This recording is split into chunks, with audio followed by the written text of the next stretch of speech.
Before Byju's became a cautionary tale, before the controversy and the downfall, this was one of the most spectacular business success stories India has ever seen.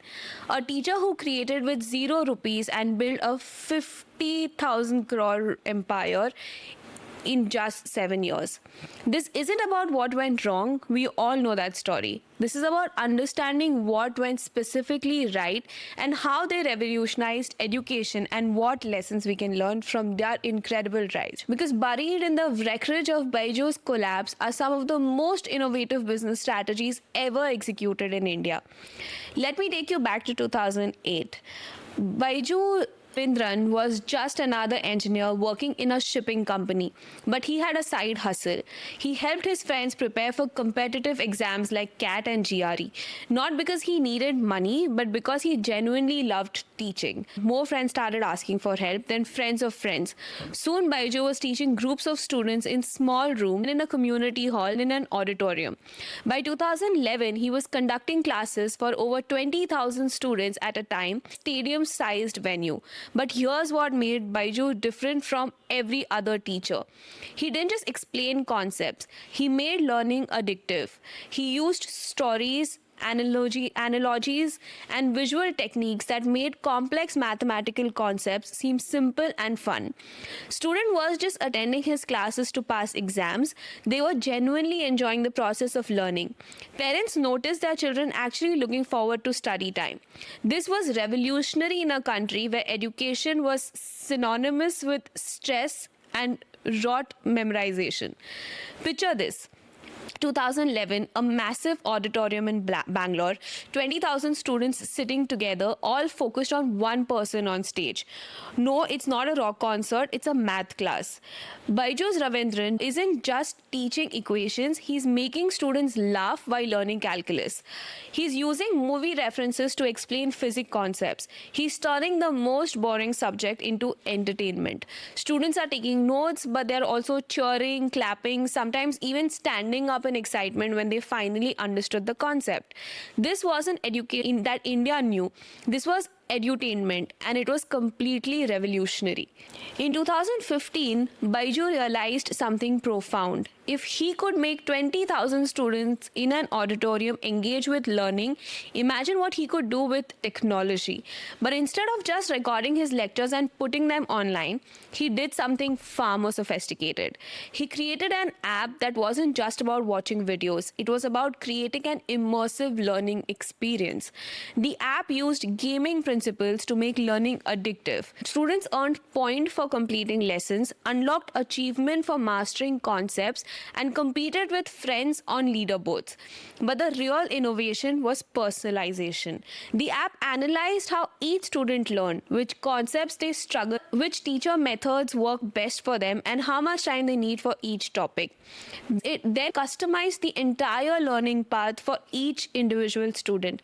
This wasn't just digital education, this was artificial intelligence applied to learning years before AI was a buzzword. While most educational companies were selling courses as a one-time purchase, Byju introduced something revolutionary in Indian education, the subscription model. A monthly or a yearly fee, students got access to the entire learning platform. This model was inspired by Netflix, but applied to education. Just like Netflix made binge watching shows irresistible, Byju's made binge learning subjects irresistible. The genius was in the pricing psychology. Instead of paying 50,000 rupees for a coaching institute up front, the parents could 1,000 rupees per month. It felt affordable, accessible, and low risk. If they didn't like it, they could cancel anytime. But once students started using the app, they rarely wanted to stop. The engagement was addictive, the results were visible, and the convenience was unmatched. The year is 2015. While coaching institutes still operating like they did in 1990s, something completely different. Education that worked like entertainment. Monthly subscriptions instead of massive upfront fees. Personalized learning paths instead of one-size-fits-all curriculum. Game-like engagement instead of boring lectures. Students could learn anytime, anywhere, at their own pace. The results? Kids were actually choosing to study over watching TV. Parents were amazed to see their child voluntarily spending hours on the app, learning and enjoying it. This wasn't just disruption, this was transformation. By 2018, Byju's had cracked the K-12 education market in India. But instead of stopping there, they made a series of brilliant expansion moves that showed incredible strategic thinking. First, they expanded age groups from K-12 to competitive exam preparations, then early childhood learning with Disney characters, then to coding classes for kids. Second, they went global, acquiring companies in the US, UK, and other markets, adapting their models for international curriculum. Third, they expanded subjects from core academic subjects to skill-based learning like coding, music, and art. But the most genius move was their acquisition strategy. Instead of building everything from scratch, they bought companies that had already figured out specific pieces of the education puzzle. Wired Junior for coding, Akash for test prep, great learning for professional courses. Each acquisition brought new students, new expertise, and new revenue streams. They weren't just growing organically, they were growing through strategic manipulation. From 0 rupees in 2011 to 50,000 crore valuation by 2022. From one teacher in Bangalore to 150 million students worldwide. Single app to a complete education ecosystem. The numbers were mind-blowing. 21 billion minutes of learning every month, students in over 120 countries, courses in multiple languages, partnership with Disney and other global brands. Just built a company, they built the world's most valuable educational technological platform. They proved that Indian innovation could compete globally and win. Before we judge only by its fall, we must understand the brilliance of its rise. They identified a massive problem. Traditional education system was broken, boring, and inaccessible.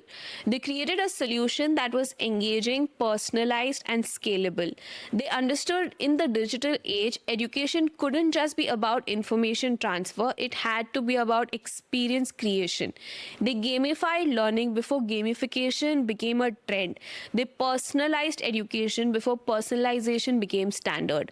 Most importantly, they proved that Indian companies could think global from day one. They didn't just want to be successful in India, they wanted to change how the world learned. The tragedy isn't just that fell, it's that their innovations, their insights, and their genuine contribution to education got overshadowed by their mistakes. But for those 7 years from 2015 to they showed us what was possible when technology and ambition came together. The next time we think about education technology, about subscription models, about making learning engagements, we can't ignore the trail that Byju has blazed. Their rise remains one of the most instructive business case studies India has ever produced.